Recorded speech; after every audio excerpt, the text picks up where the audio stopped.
Hello friends, स्वागत है आपका हमारे यूट्यूब चैनल देवा स्टडी 2.0 में। मैं देवेंद्र। हम आज इस वीडियो में संविधान के टॉप 35 क्वेश्चन की चर्चा करेंगे। आप किसी भी कॉम्पिटिटिव एग्जाम की तैयारी कर रहे हो तो आपके लिए वीडियो इंपॉर्टेंट रहेगा, तो एंड तक देखते रहना है। आज हमारा टेस्ट नंबर 7 है। टेस्ट नंबर 6 तक नहीं देगा तो आप चैनल पे इसकी प्लेलिस्ट में जाकर देख सकते हैं, और प्लेलिस्ट का लिंक डिस्क्रिप्शन में दिया है, वहां पर जाकर भी देख सकते हैं। और व्हाट्सएप चैनल का भी लिंक दिया हुआ है, वो भी आप ज्वाइन करना चाहते हो तो ज्वाइन कर सकते हो साथियों। ठीक है, तो स्टार्ट करते हैं। साथ में आप भी कमेंट में आंसर दे सकते हैं, और लास्ट में आपको बताना है कि 35 में से आपके कितने क्वेश्चन राइट होते हैं। ठीक है, तो स्टार्ट करते हैं। पहला क्वेश्चन है आपका, और लास्ट में मैंने हमेशा की तरह आपसे क्वेश्चन पूछा, उसका आंसर आपको कमेंट में देना है। भारतीय संसद के दोनों सदनों की संयुक्त बैठक, दोनों सदन कौन कौन से? राज्यसभा और लोकसभा। राज्यसभा और लोकसभा, ये दोनों सदन है, राज्यसभा और लोकसभा। भारतीय संसद के दो सदन है, राज्यसभा और लोकसभा। दोनों सदनों की संयुक्त बैठक, दोनों सदनों की संयुक्त बैठक की अध्यक्षता कौन करता है? ये इंपॉर्टेंट क्वेश्चन है, ये क्वेश्चन बार बार पूछा भी जाता है, तो इस क्वेश्चन को ध्यान से याद कर लेना है साथियों। ठीक है, संसद के दो सदन है, राज्यसभा और लोकसभा। दोनों सदनों की संयुक्त बैठक होती है, मतलब दोनों सदनों की साथ में बैठक होती है, तो उनकी अध्यक्षता कौन करता है? जब दोनों सदनों की संयुक्त बैठक होती है तो उनकी अध्यक्षता करता है लोकसभा अध्यक्ष। ये ध्यान रखना है, इंपॉर्टेंट क्वेश्चन है। लोकसभा का जो अध्यक्ष होता है वो दोनों सदनों की संयुक्त बैठक की अध्यक्षता करता है। ठीक है, और संसद के अंग पूछ लिए जाए आपसे कितने हैं, तो अंग 3 है, राज्यसभा, लोकसभा और राष्ट्रपति।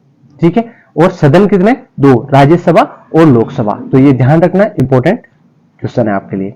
अगला आपका क्वेश्चन हो जाएगा, राष्ट्रपति कानूनी मामलों में किससे परामर्श ले सकता है? राष्ट्रपति ये कानूनी मामलों में किससे परामर्श ले सकता है? तो आपका इसमें कौन सा राइट हो जाएगा साथियों? राष्ट्रपति है वो कानूनी मामलों में किससे परामर्श ले सकता है? इसमें आपका राइट हो जाएगा साथियों सर्वोच्च न्यायालय से। कानूनी मामलों में राष्ट्रपति वो किससे परामर्श ले सकता है? सर्वोच्च न्यायालय से परामर्श ले सकता है साथियों। ठीक है, ये आपको ध्यान रखना है। आपका राइट हो जाएगा डी ऑप्शन। अगला क्वेश्चन है 3 नंबर, राष्ट्रपति और उपराष्ट्रपति के निर्वाचन में विवाद के मामलों को, राष्ट्रपति और उपराष्ट्रपति का जो निर्वाचन होता है विवाद के मामलों को किसको प्रस्तुत किया जाता है? विवाद के मामले होते हैं वो किसको प्रस्तुत किए जाते हैं? तो कौन सा राइट हो जाएगा इसमें? राष्ट्रपति और उपराष्ट्रपति का निर्वाचन होता है तो जो विवाद का मामला होता है वो किसको प्रस्तुत किया जाता है? तो राइट हो जाएगा साथियों इसमें भारत का उच्चतम न्यायालय को, भारत के उच्चतम न्यायालय को प्रस्तुत किया जाता है। बी ऑप्शन आपका राइट हो जाएगा इसमें। अगला क्वेश्चन है, निम्नलिखित में से कौन लोकसभा की कार्यवाही में भाग तो ले सकता है? लोकसभा की कार्यवाही में भाग तो ले सकता है किंतु मतदान नहीं कर सकता। कोई विधेयक पर या किसी भी प्रकार का मतदान नहीं कर सकता।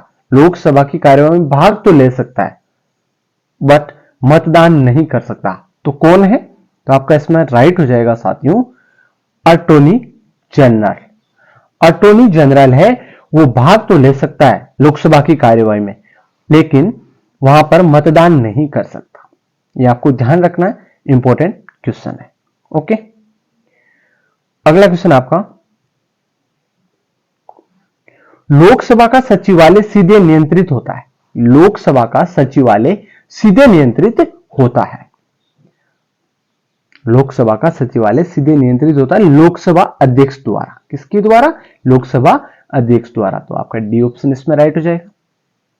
ठीक है, अगला क्वेश्चन है, निर्णायक मत देने का अधिकार है, राज्यसभा हो या लोकसभा हो, वहां पर निर्णायक मत देने का अधिकार किसको है? यहां पर आपको पूछा है कि लोकसभा में निर्णायक मत देने का अधिकार राष्ट्रपति को, उपराष्ट्रपति को, प्रधानमंत्री को या लोकसभा अध्यक्ष को। तो इसमें कौन सा राइट हो जाएगा? तो साथियों इसमें आपका राइट हो जाएगा लोकसभा अध्यक्ष को। मान लो लोकसभा में कोई विधेयक पारित हो रहा है, वहां पर 200 एक तरफ, 200 एक तरफ है, दोनों तरफ 200-200 सांसदों ने वोट कर दिया। तो अब जो निर्णायक मत देने का अधिकार है, निर्णायक मत कौन करेगा? लोकसभा का जो अध्यक्ष होता है, स्पीकर होता है, वो जहां चाहेगा वहां पर मत दे सकता है, यहां पर भी दे सकता है, यहां पर भी दे सकता है, जहां पर भी देगा वो विधेयक पारित होगा या नहीं होगा, वो वहां पर पारित के अगर खिलाफ देगा, पारित के तरफ देगा तो पारित हो जाएगा, और खिलाफ देगा तो पारित नहीं हो पाएगा। तो ये आपको ध्यान रखना है, निर्णायक मत देने का अधिकार लोकसभा अध्यक्ष को है। ठीक है, अगला क्वेश्चन है, भारतीय गणराज्य में वास्तविक कार्यकारी प्राधिकार निम्नलिखित में से किसके पास है? भारतीय गणराज्य में वास्तविक कार्यकारी प्राधिकार निम्नलिखित में से किसके पास होता है? तो साथियों इसमें आपका राइट हो जाएगा मंत्रिपरिषद के पास। ठीक है, बी ऑप्शन राइट हो जाएगा।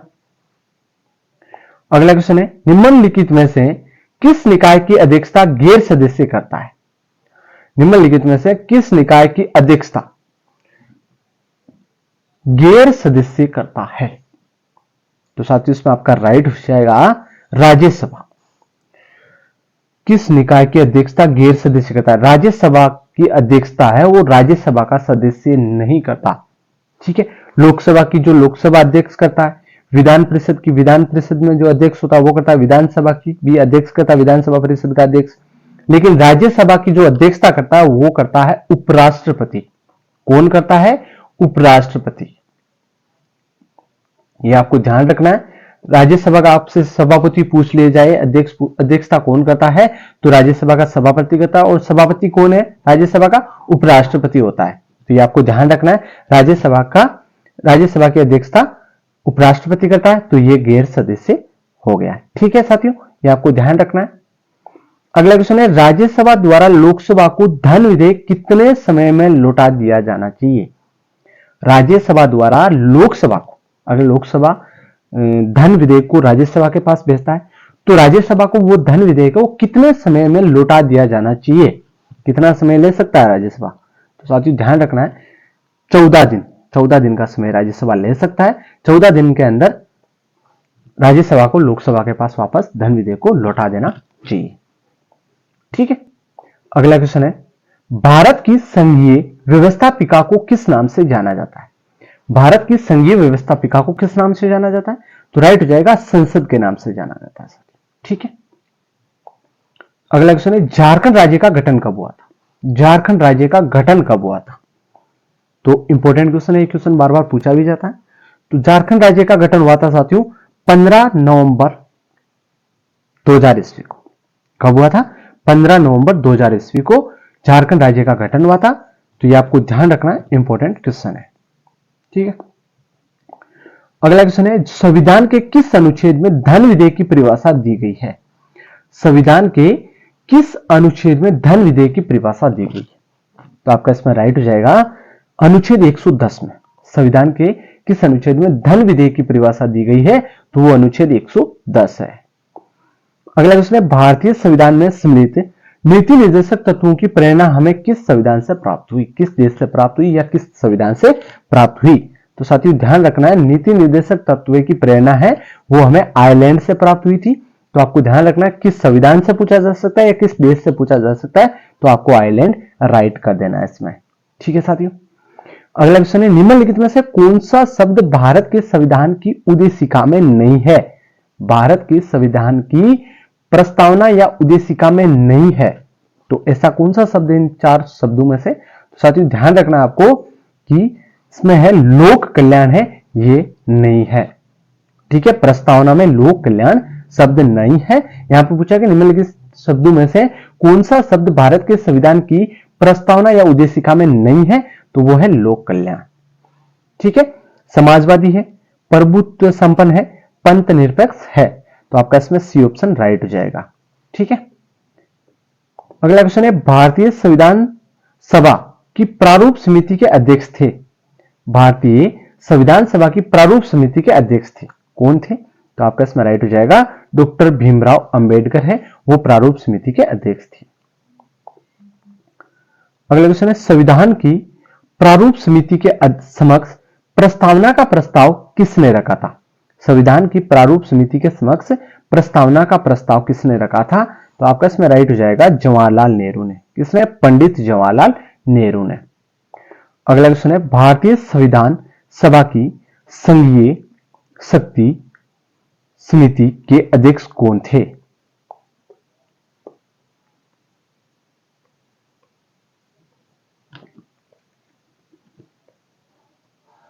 भारतीय संविधान सभा की संघीय शक्ति समिति के अध्यक्ष कौन थे? तो साथियों इसमें आपका राइट हो जाएगा Pandit Jawaharlal Nehru. C option right हो जाएगा इसमें। ठीक है, अगला क्वेश्चन है, हमारे संविधान में मूल अधिकार किस संविधान से प्रेरित है? जो हमारे संविधान में मूल अधिकार है अनुच्छेद 12 से अनुच्छेद 35 तक, वो किस संविधान से प्रेरित है? और वर्तमान में हमारे पास हमें 6 मूल अधिकार मिले हुए हैं। पहले 7 थे, लेकिन संपत्ति के अधिकार को हटा दिया गया है, तो हमारे पास अभी वर्तमान में 6 मूल अधिकार है। तो ये आपको ध्यान होना चाहिए। मूल अधिकार की अगर आप क्लास देखना चाहते हो चैनल पे इसकी प्लेलिस्ट में जाकर देख सकते हो, पूरी डिटेल में वहां पर आपको क्लास मिल जाएगी। साथियों इसमें आपका राइट हो जाएगा अमेरिका से। हमारे संविधान में मूल अधिकार किस संविधान से प्रेरित है? अमेरिका के संविधान से प्रेरित है साथियों। अगला क्वेश्चन हो जाएगा, समान कार्य के लिए समान वेतन भारत के संविधान में सुनिश्चित किया गया एक है। समान कार्य के लिए समान वेतन भारत के संविधान में सुनिश्चित किया गया एक है। क्या है? मौलिक अधिकार है, आर्थिक अधिकार है, राज्य के नीति निर्देशक सिद्धांत का अंग है, या मौलिक कर्तव्य है। इंपॉर्टेंट क्वेश्चन है, तो ध्यान रखना आपको। इसमें आपका राइट हो जाएगा राज्य के नीति निर्देशक सिद्धांत का अंग है। समान कार्य के लिए समान वेतन भारत के संविधान में सुनिश्चित किया गया एक राज्य के नीति निर्देशक सिद्धांत का अंग है। तो आपका इसमें सी ऑप्शन राइट हो जाएगा। अगला, विदेशी देशों के सभी राजदूतों का कमिश्नरों के प्रत्यपत्र किसके द्वारा प्राप्त किए जाते हैं? विदेशी देशों के सभी राजदूतों का कमिश्नरों के प्रत्यपत्र किसके द्वारा प्राप्त किए जाते हैं? तो आपका राइट हो जाएगा इसमें राष्ट्रपति के द्वारा। किसके द्वारा? राष्ट्रपति के द्वारा। अगला क्वेश्चन हो जाएगा, किस प्रधानमंत्री के कार्यकाल में दो उप प्रधानमंत्री एक साथ नियुक्त हुए थे? किस प्रधानमंत्री के कार्यकाल के दौरान दो उप प्रधानमंत्री एक साथ नियुक्त हुए थे? तो आपका राइट हो जाएगा इसमें मोरारजी देसाई के समय। मोरारजी देसाई प्रधानमंत्री थे उस समय। ठीक है, संविधान की व्याख्या करने का अंतिम अधिकार किसे प्राप्त है? संविधान की व्याख्या करने का अंतिम अधिकार किसे प्राप्त है? तो राइट हो जाएगा इसमें आपका सर्वोच्च न्यायालय के पास है। ठीक है, संविधान की व्याख्या करने का अंतिम अधिकार। अगला क्वेश्चन हो जाएगा, जब राष्ट्रपति एवं उपराष्ट्रपति का पद खाली हो, जब राष्ट्रपति और उपराष्ट्रपति का पद खाली हो तो भारत के राष्ट्रपति के पद पर कौन होता है? राष्ट्रपति भी नहीं है, उपराष्ट्रपति भी नहीं है, पद खाली है दोनों का, तो भारत के राष्ट्रपति के पद पर कौन होता है? तो आपको ध्यान रखना है भारत का मुख्य न्यायाधीश। ठीक है, अगला क्वेश्चन है, राज्यपाल राज्य में किसका प्रतिनिधि होता है? राज्यपाल राज्य में किसका प्रतिनिधि होता है? तो ध्यान रखना है राष्ट्रपति का। किसका? राष्ट्रपति का। ठीक है, अगला क्वेश्चन आपका हो जाएगा, राष्ट्रपति किसकी सलाह पर किसी राज्य के राज्यपाल की नियुक्त करते हैं?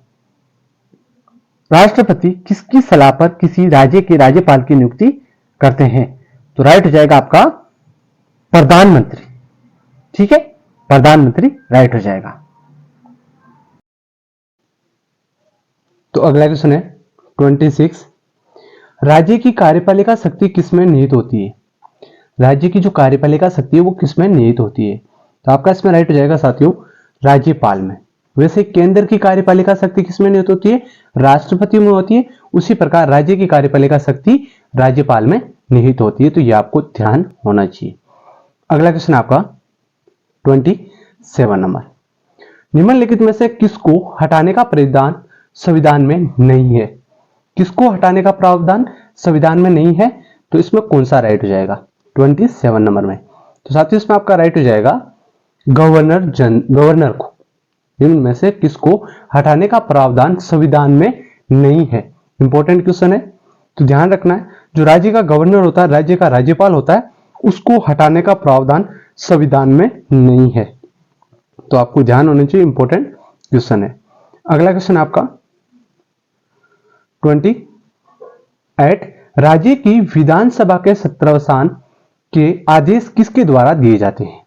17वां के आदेश किसके द्वारा दिए जाते हैं? राज्य की विधानसभा के। तो इसमें कौन सा राइट हो जाएगा? राज्यपाल, विधि मंत्री, विधानसभा का अध्यक्ष, मुख्यमंत्री। तो इसमें आपका राइट हो जाएगा साथियों राज्यपाल के द्वारा। किसके द्वारा? राज्यपाल के द्वारा। राज्य की विधानसभा के 17वां के आदेश किसके द्वारा दिए जाते हैं? राज्यपाल के द्वारा। अगला क्वेश्चन आपका हो जाएगा, केंद्र और राज्यों के बीच धन के बंटवारे के संबंध में कौन राय देता है? केंद्र और राज्यों के बीच धन के बंटवारे के संबंध में कौन राय देता है? तो राय हो जाएगा इसमें आपका वित्त आयोग। कौन देता है? वित्त आयोग देता है साथियों। केंद्र और राज्यों के बीच को जो धन के बंटवारे का संबंध में कौन राय देता है? वित्त आयोग देता है। अगला क्वेश्चन है, संघ लोक सेवा आयोग के सदस्यों की नियुक्ति कौन करता है?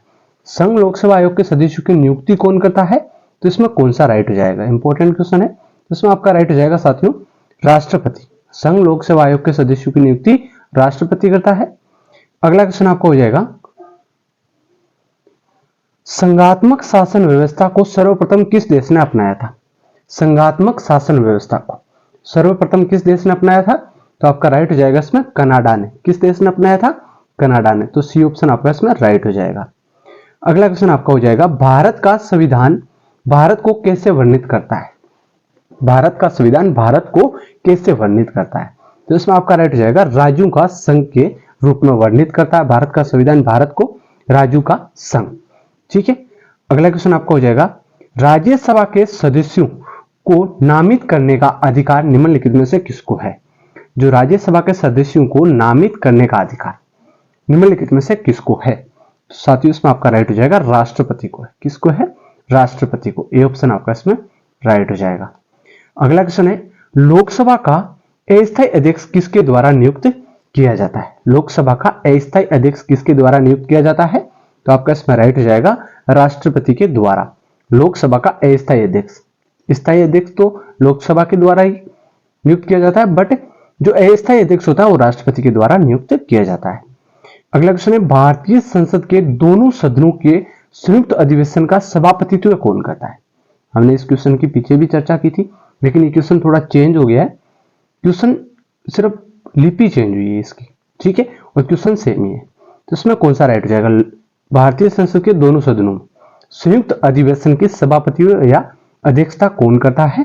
तो लोकसभा का जो अध्यक्ष होता है वो ही करता है। ठीक है। अगला क्वेश्चन है जिसका आंसर आपको कमेंट में देना है साथियों। ठीक है, आंसर कमेंट में बताना है। ये आपके सामने क्वेश्चन है, लोकसभा में किसी धन विधेयक को धन विधेयक के रूप में कौन प्रमाणित करता है? लोकसभा में किसी धन विधेयक को धन विधेयक के रूप में कौन प्रमाणित करता है? इसका आंसर आपको कमेंट में देना है। और 35 में से आपके कितने क्वेश्चन राइट हो रहे हैं ये आपको कमेंट में लिखना है। वीडियो कैसा लगा लाइक शेयर सब्सक्राइब करना है। धन्यवाद।